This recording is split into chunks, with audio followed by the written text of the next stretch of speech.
Episode starting scene ನಲ್ಲಿ ನಮಗೆ ತೋರಿಸ್ತಾರೆ ಸೋಲ್ಜರ್ಸ್ ಗಳು ಹಾಲಿಗೆ ಒಂದು ಕಾಫಿನ್ ಬಾಕ್ಸ್ ನ ತರ್ತಾರೆ. ಆ ಬಾಕ್ಸ್ ಒಳಗಡೆ ಇರೋದು ಯಾರೋ ಅಂತ ನೋಡಿದ್ರೆ ನಮ್ಮ ಹೀರೋನೆ. ಅವನು ಸತ್ತಿಲ್ಲ, ಬರೀ ಪ್ರಜ್ಞೆ ತಪ್ಪಿದ್ದಾನೆ ಅಷ್ಟೇ. ಇನ್ನೊಂದ್ ಕಡೆ ಜುನ್ನೋ ತಮ್ಮ ಜೊತೆ ಬಂದಿರುವಂತ ಡ್ರೋನ್ ಪೈಲಟ್ ಕಾಣಿಸ್ತಿಲ್ವಲ್ಲ ಅಂತ ಯೋಚನೆ ಮಾಡ್ತಿದ್ರೆ ಆ ಬೋಟ್ ಮ್ಯಾನ್ ಹೇಳ್ತಾನೆ, ಅವಾಗ ಆ ಡ್ರೋನ್ ಪೈಲಟ್ ರಾತ್ರಿ ಚೆನ್ನಾಗಿ ಕುಡ್ದಿದ್ದ, ಅವನು ಸಮುದ್ರಕ್ಕೆ ಬಿದ್ದು ಸತ್ತೋಗಿರ್ಬೋದು ಅಂತ ಹೇಳ್ತಾನೆ.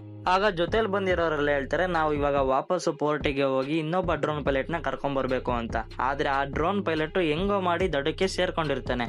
ಈಗ ಹಾಲಲ್ಲಿ ನಮ್ಮ ಹೀರೋಗೆ ಪ್ರಜ್ಞೆ ಬಂದಿದೆ, ಎದ್ಬಿಟ್ಟು ಕೇಳ್ತಾನೆ ನನ್ನ ಜೊತೆ ಬಂದಿದ್ದವರೆಲ್ಲ ಎಲ್ಲಿ ಅಂತ. ಆಗ ಸೋಲ್ಜರ್ಸ್ ಎಲ್ಲ ಹಾಲಿಗೆ ಬಂದು 95 ಜನರಲ್ಲಿ 35 ಜನ ಸತ್ತೋಗಿದ್ದಾರೆ, ಮತ್ತೆ ಉಳಿದಿರುವಂತ 60 ಜನಕ್ಕೆ 6.6 ಮಿಲಿಯನ್ ಅಷ್ಟು ದುಡ್ಡು ಸಿಗುತ್ತೆ. ಈಗ ಗೇಮ್ ನ ಕಂಟಿನ್ಯೂ ಮಾಡ್ಬೇಕಾ ಬೇಡವಾ ಅಂತ ಡಿಸೈಡ್ ಮಾಡ್ಕೋತಾರೆ.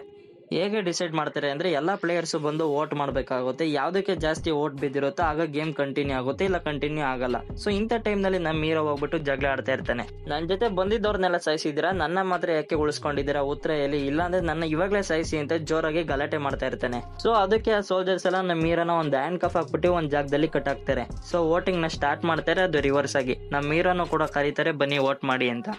5 ಹೇಳಿಸ್ತೀವಿ, ಅಷ್ಟರಲ್ಲಿ ನೀವು ಬಂದು ವೋಟ್ ಮಾಡಬೇಕು, ಇಲ್ಲಾಂದ್ರೆ ಮತ್ತೆ ನಿಮಗೆ ವೋಟಿಂಗ್ ಚಾನ್ಸ್ ಸಿಗೋದಿಲ್ಲ ಅಂತ ಹೇಳ್ತಾರೆ. ಮತ್ತೆ ನಮ್ಮ ಹೀರೋ ರೆಸ್ಪಾಂಡ್ ಮಾಡೋದಿಲ್ಲ, ವೋಟಿಂಗ್ ಸ್ಟಾರ್ಟ್ ಆಗುತ್ತೆ.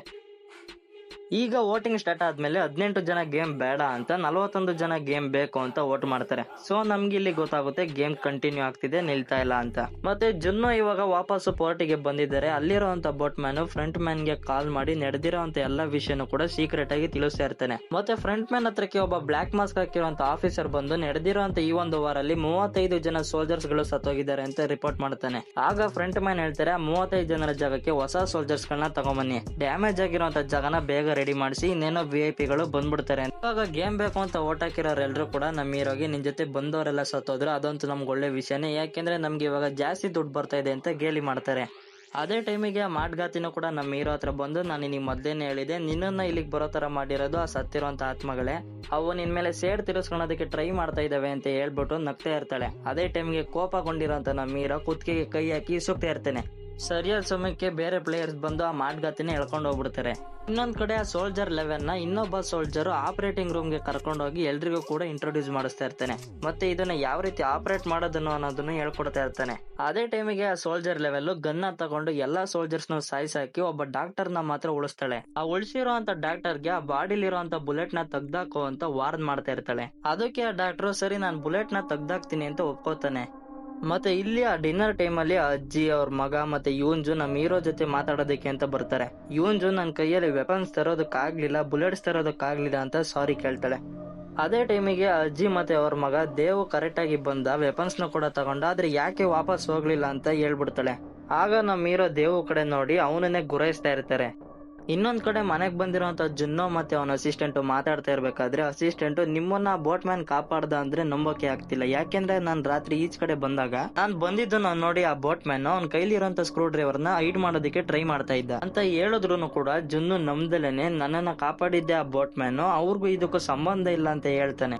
ಇವಾಗ ಬೆಳಗ್ಗೆ ಆಗಿದೆ, 4ನೇ ಗೇಮ್ ಕೂಡ ಅನೌನ್ಸ್ ಆಗಿದೆ. ಗೇಮ್ಗೋಸ್ಕರ ಎಲ್ಲಾ ಪ್ಲೇಯರ್ಸ್ ಕೂಡ ಹಾಲಿಗೆ ಹೋಗ್ತಿರ್ಬೇಕಾದ್ರೆ ದಾರಿ ಮಧ್ಯದಲ್ಲಿ ನಮ್ ಹೀರೋ ಜೊತೆ ಬಂದಿದಂತ ಎಲ್ಲಾ ಪ್ಲೇಯರ್ಸ್ ನ ಕೂಡ ಸಾಯಿಸ್ಬಿಟ್ಟು ನೇತಾಕಿರ್ತಾರೆ. ಅದನ್ನ ನೋಡಿದಂತ ಎಲ್ಲಾ ಪ್ಲೇಯರ್ಸ್ ಕೂಡ ಗಾಬರಿ ಆಗ್ತಾರೆ. ಮತ್ತೆ ಒಂದ್ ಅನೌನ್ಸ್ಮೆಂಟ್ ಕೂಡ ಬರುತ್ತೆ, ಏನು ಅಂದ್ರೆ ನಮ್ಗೆ ಆಪೋಸಿಟ್ ಆಗಿ ಯಾರೇ ಬಂದ್ರು ಕೂಡ ಅವ್ರನ್ನು ಇದೇ ರೀತಿ ಸಾಯಿಸಿ ನೇತಾಕ್ತಿವಿ. ಇನ್ನು ಆಪರೇಟಿಂಗ್ ರೂಮ್ ನಲ್ಲಿ ಆ ಕ್ಯಾನ್ಸರ್ ತಂದೆನ ಬದುಕಿಸ್ಬೇಕು ಅಂದ್ರೆ ಬ್ಲಡ್ ಬೇಕಾಗುತ್ತೆ ಅಂತ ಕೇಳಿದಾಗ ಆ ಲೇಡಿ ಹೇಳ್ತಾಳೆ, ನಂದು ಅವ್ರದ್ದು ಒಂದೇ ಬ್ಲಡ್ ಗ್ರೂಪ್, ನಂದೇ ತಗೋ ಅಂತ ಹೇಳ್ತಾರೆ. ಇವಾಗ ಪ್ಲೇಯರ್ಸ್ ಎಲ್ಲರೂ ಕೂಡ ಗೇಮ್ ಹಾಲ್ಗೆ ಬಂದು ನೋಡಿದ್ರೆ ಅಲ್ಲಿ ಒಂದು ಕಂಟೈನರ್ ಅಲ್ಲಿ ಒಂದು ಬಾಲ್ ಗಳಿರ್ತವೆ, ಬ್ಲೂ ಮತ್ತೆ ರೆಡ್ ಕಲರ್ ಅಲ್ಲಿ. ಎಲ್ಲರೂ ಕೂಡ ಒಂದೊಂದ್ ಬಾಲ್ ನ ತಗೋಬೇಕು, ಅದು ರ್ಯಾಂಡಮ್ ಆಗಿ ಸಿಗುತ್ತೆ, ಚೂಸ್ ಮಾಡೋದಕ್ಕಾಗೋದಿಲ್ಲ. ಎಲ್ಲಾ ಪ್ಲೇಯರ್ಸ್ ಬರ್ತಾರೆ, ಬಾಲ್ ಗಳನ್ನ ತಗೋತಾರೆ, 2 ಟೀಮ್ ಆಗಿ ನಿಂತ್ಕೋತಾರೆ. ಈಗ ಸೋಲ್ಜರ್ಸ್ ಗಳು ಎಲ್ಲಾ ಪ್ಲೇಯರ್ಸ್ ಕೂಡ ಒಂದೊಂದು ಬಾಕ್ಸ್ ಗಳನ್ನ ಕೊಟ್ಟು, ಈ ಗೇಮ್ ಹೆಸರೇನು ಅಂದ್ರೆ ಹೈಡ್ ಅಂಡ್ ಸಿಕ್ ಅಂತ. ರೂಲ್ಸ್ ಏನು ಅಂತ ಅಂದ್ರೆ ಬ್ಲೂ ಟೀಮ್ ಅವರು ರೆಡ್ ಟೀಮ್ ಅವ್ರಿಗೆ ಸಿಗ್ದಲೇನೆ ತಮ್ಮ ಹತ್ರ ಇರೋ ಕೀನ ಯೂಸ್ ಮಾಡ್ಕೊಂಡು ಎಕ್ಸಿಟ್ ಡೋರ್ ನ ಹುಡುಕಿ ಆ ಎಕ್ಸಿಟ್ ಡೋರ್ ಇಂದ ಎಕ್ಸಿಟ್ ಆಗ್ಬೇಕು ಅಂತ ಇರುತ್ತೆ. ರೆಡ್ ಟೀಮ್ ನವ್ರು ಏನ್ ಮಾಡ್ಬೇಕು ಅಂತಂದ್ರೆ ಎಕ್ಸಿಟ್ ಡೋರ್ ನ ಹುಡ್ಕೋ ಅಂತ ಬ್ಲೂ ಟೀಮ್ ನವ್ರನ್ನ ಹುಡುಕಿ ಸಾಯಿಸ್ಬೇಕು. ಆ ರೀತಿ ಹುಡುಕಿ ಸಾಯಿಸ್ಲಿಲ್ಲ ಅಂತಂದ್ರೆ ಟೈಮ್ ಅಪ್ ಆದ್ಮೇಲೆ ನಮ್ಗೆ ಕೌಂಟ್ ಸಿಗುತ್ತೆ. ನೀವು ಯಾರನ್ನೂ ಸಾಯಿಸಿಲ್ಲ ಅಂತಂದ್ರೆ ನಾವು ಬಂದು ನಿಮ್ಮನ್ನ ಸಾಯಿಸ್ತೀವಿ. ಟೋಟಲ್ ಆಗಿ ಈ ಒಂದು ಗೇಮ್ ಆಡೋದಕ್ಕೆ 30 ನಿಮಿಷ ಟೈಮ್ ಸಿಗುತ್ತೆ ಅಂತ ಹೇಳ್ತಾರೆ. ಗೈಸ್, ಸಿಂಪಲ್ ಆಗಿ ಹೇಳೋದಾದ್ರೆ ಬ್ಲೂ ಟೀಮ್ ಹತ್ರ ಒಂದು ಕೀ ಇದೆ, ರೆಡ್ ಟೀಮ್ ಹತ್ರ ಚಾಕು ಇದೆ. ಬ್ಲೂ ಟೀಮ್ ನವರು ಕೀ ಯೂಸ್ ಮಾಡ್ಕೊಂಡು ಡೋರ್ ಇಂದ ಈಚೆ ಹೋಗ್ಬೇಕು, ರೆಡ್ ಟೀಮ್ ನವರು ಅವ್ರನ್ನ ಚೇಸ್ ಮಾಡಿ ಅವ್ರನ್ನ ಸಾಯಿಸ್ಬೇಕು. ಸೊ ಇಷ್ಟೇ ಟಾಸ್ಕ್ ಇರೋದು. ಇನ್ನೊಂದ್ ಕಡೆ ಜಿನ್ನು ಕೂಡ ಹೊಸ ಡ್ರೋನ್ ಪೈಲಟ್ ನ ಕರ್ಕೊಂಡು ಐಲ್ಯಾಂಡ್ ನ ಹುಡ್ಕೋದಕ್ಕೆ ಹೊರಡ್ತಿರ್ಬೇಕಾದ್ರೆ ಅಸಿಸ್ಟೆಂಟ್ ಗೆ ಫೋನ್ ಮಾಡ್ತಾನೆ. ಅಸಿಸ್ಟೆಂಟ್ ಹೇಳ್ತಾನೆ ನನ್ಗೆ ಬೋಟ್ ಮ್ಯಾನ್ ಮೇಲೆ ಡೌಟ್ ಇರೋದ್ರಿಂದ ನಾನು ಅವನ ಬಗ್ಗೆ ಹುಡ್ಕೋದಕ್ಕೆ ಹೋಗ್ತಾ ಇದೀನಿ ಅಂತ ಹೇಳ್ತಾನೆ. ಆಗ ಜಿನ್ನು ಸರಿ ಅಂತ ಹೇಳಿ ಬೋಟ್ ಮ್ಯಾನ್ ಹತ್ರ ಏನು ಕೇಳ್ದಲೇನೆ ಅವ್ರ ಜೊತೆನೆ ಹೊರಟ್ಬಿಡ್ತಾನೆ. ಇನ್ನು ಈ ಗೇಮ್ ಆಡೋ ಅಂತ ಜಾಗದಲ್ಲಿ ಎಲ್ಲಾ ಪ್ಲೇಯರ್ಸ್ ಕೂಡ ಗೇಮ್ ಆಡೋದಕ್ಕೆ ರೆಡಿ ಆಗಿರ್ತಾರೆ. ಬ್ಲೂ ಟೀಮ್ ನವರಿಗೆ 2 ನಿಮಿಷ ಟೈಮ್ ಕೊಟ್ಟು ಬಚ್ಚಿಕೊಳ್ಳೋದಕ್ಕೆ ಅಂತ ಹೇಳ್ತಾರೆ. ಆ 2 ನಿಮಿಷ ಮುಗ್ದಾದ್ಮೇಲೆ ರೆಡ್ ಪ್ಲೇಯರ್ಸ್ ಒಳಗಡೆಗೆ ಹೋಗ್ತಾರೆ. ಸೊ ಇದಿಷ್ಟು ಫಸ್ಟ್ ಎಪಿಸೋಡ್ ಆಗಿತ್ತು ಸ್ಕ್ವಿಡ್ ಗೇಮ್ದು. ಸೆಕೆಂಡ್ ಎಪಿಸೋಡ್ ಬಗ್ಗೆ ಎಕ್ಸ್ಪ್ಲೈನ್ ಮಾಡ್ತೀನಿ, ಬೇಕು ಅಂದ್ರೆ ಕಾಮೆಂಟ್ ಮಾಡಿ. ಇಷ್ಟ ಆಗಿದ್ರೆ ಒಂದು ಲೈಕ್ ಕೊಡಿ.